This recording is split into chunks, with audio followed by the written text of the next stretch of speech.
Welcome at the interview on France 24 here in New York at the headquarters of the United Nations, and we are with Secretary General Ban Ki-moon. Thank you very much for having us here. That's a great day and a great week for you, of course, because you have been re-elected to a second mandate. And that has come as a surprise, I would say, for some people. There was, at the beginning at least, a lot of maybe criticism about maybe your style, that you were too shy, not tough enough, etc. Do you think that your mandate, the first mandate, has changed you in the way you approach the diplomacy and in the way you approach your job? It has been quite the challenging experience during last 4.5 years. I have been dealing with many different issues, starting from climate change and poverty and human rights abuses, and at the same time natural disasters and development issues and global health issues. All these have given me much experience, much more experience and understanding into all these problems. I was talking about the criticism about your style, you know, too shy, too quiet, etc. That's something you hear less now. This seems to be clearly misunderstandings or misperception. Style is a style. It doesn't have anything to do with the substance. When it comes to really difficult challenges, when you have to make decisions, when you have to speak out for the universally accepted principles like human rights, I have been stronger than anybody else. That's what you have seen me in Côte d'Ivoire. That's what you have seen me in Egypt and Tunisia and Yemen, Bahrain and Syria. I will continue to do that. Let's take Côte d'Ivoire as an example. Obviously, the UN has been very tough in Côte d'Ivoire. And for the first time, I think for the first time ever, we've seen helicopters carrying colors of the United Nations actually firing on one of the parties on the ground. So people have said that, especially in Côte d'Ivoire, but also in the region, that actually you took side in this fight and in this civil war. Do you see that way too? No. United Nations was mandated by the relevant Security Council resolution. I have done, and all the operations were conducted exactly within the framework of a relevant Security Council resolution. The whole operation was focused in protecting human lives, civilian population. That's exactly what we have done. But do you see what happened in Côte d'Ivoire with actually UN troops, blue helmet or blue beret, on the ground firing on people? Do you see on non-civilian people, obviously? Do you see that as a way forward for the organization? Do you see that's something that should be done also in other countries, in other conflicts? This is again the misunderstanding. United Nations has not fired upon any people or civilians. We have used our military asset only to neutralize the heavy weaponry belonging to former President Gbagbo, who were using this heavy artillery to kill a civilian population. We only fired at those heavy weaponry, not against any people. Yeah. You were seen as having taken the side of maybe the Western countries, maybe European countries, on taking a very tough approach in Libya, and that's obviously was not well seen by South Africa, by Brazil, by China, countries, on many other countries. So, how do you see Libya going forward? Again, I made it quite clear. United Nations, and including myself as Secretary General, have not taken side with any side. I have been upholding the principle of protecting the human rights of civilian population. That was the mandate given by the Security Council. And I have made it quite clear to all such perceptions that the Security Council has given me mandate, and I have been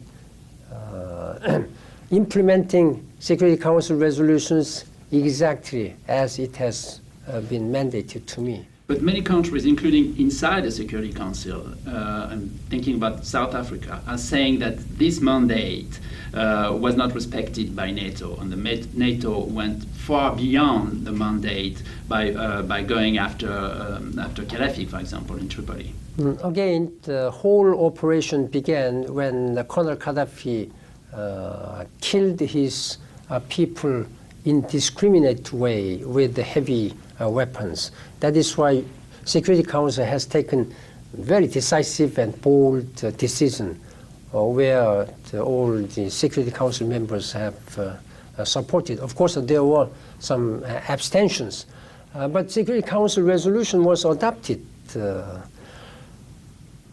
I'm concerned by the reports of the killing of civilian population, either by Colonel Gaddafi regime forces or opposition forces or NATO forces. I have discussed with the parties concerned that they should take utmost care and cautions to protect the human lives. I believe that NATO forces are strictly instructed to keep this principle, and I will continue to urge this principle. Yeah. In this house here in the UN, there was a lot of hopes during the winter after Libya, after Ivory Coast, that actually the responsibility to protect was well on the way now. You know, it was new that the UN was able to act in Libya, in Ivory Coast. And then Syria happened, and then nothing happened. The Security Council can't even adopt a very weak resolution. So do you see that as really a failure for the UN, what's happening or not happening in Syria now? No, United Nations cannot fail and has not failed. We have made firm position toward this situation in Syria.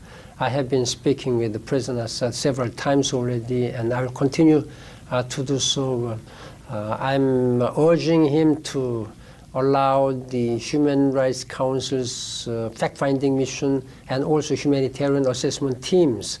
And we will continue to do that, and it would be important for the United Nations to act and speak in a coherent manner. Do you think President Assad is willing to listen to you and to talk to you to start with?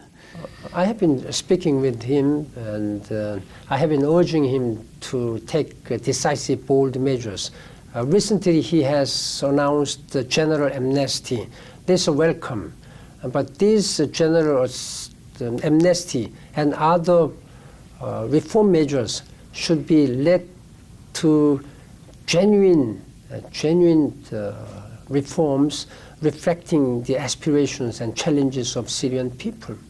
To be fair, your critics are not only saying that you are always on the side of the Western countries or the Western powers. They're more saying that you are sometimes too much on the side of the big powers. And I just want to talk about China. You have never congratulated the Nobel Prize winner of last year, who is Chinese. Why did you do that? The position and role and the responsibility of Secretary General is not to talk or discuss with several key so-called big powers. I have to deal with all 192 member states. That's what I have been doing. That is why I was supported overwhelmingly by acclamation, without any exception, by 192 member states. That is testament to my commitment and sincerity, having engaged with all the member states. Then the United Nations engagement with key countries like United States, China, Russia, or some other emerging powers are comprehensive and multidimensional. Till, do you want to tell us what you think of the work of someone like Liu Xiaobo? in China. What do you think of the work of people like that I have been countries? discussing this matter with various levels of Chinese leadership. But you don't want to do it publicly? I do not want. It's not proper to disclose it publicly. Yeah. Just a last question I want to ask you is, what do you want to be remembered for in the last mandate? What's the big issue that you think you can really do something about and make a difference as a Secretary General?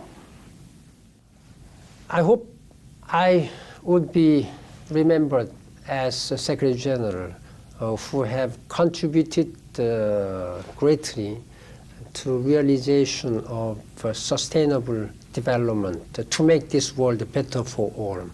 That begins from climate change. We have to have a globally accepted, comprehensive, binding treaty.